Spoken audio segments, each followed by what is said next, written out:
राजा और हंस की कहानी।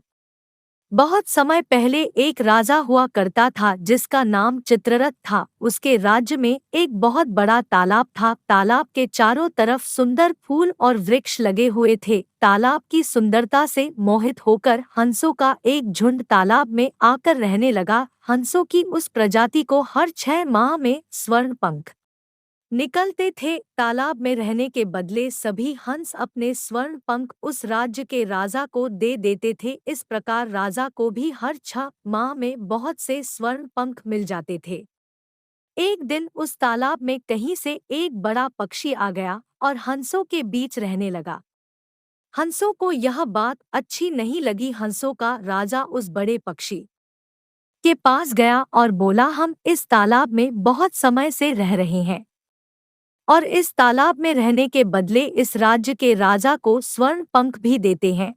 परंतु वह बड़ा पक्षी हंसों की बात मानने को तैयार नहीं हुआ और जबरन उनके बीच रहने लगा। एक दिन हंसों से उसकी लड़ाई हो गई और सभी हंसों ने मिलकर बड़े पक्षी को बहुत मारा। बड़ा पक्षी फिर भी तालाब छोड़ने को तैयार नहीं हुआ और राजा के पास जाकर सभी हंसों की शिकायत करते हुए बोला, महाराज, यह हंस इस तालाब में किसी और को नहीं रहने देते और तो और आपसे भी नहीं डरते।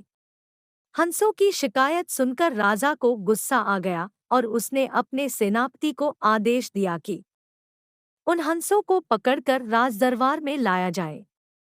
सेनापति सैनिकों की टुकड़ी लेकर जब तालाब के पास पहुंचा तो सैनिकों के आक्रामक तेवर देखकर हंसों का राजा सब समझ गया और अपने साथी हंसों को लेकर दूसरे राज्य के तालाब में चला गया। इस प्रकार शरण में आए हुए हंसों को दुत्कार कर राजा को उनसे उनसे प्राप्त होने वाले स्वर्ण पंखों से भी हाथ धोना पड़ा।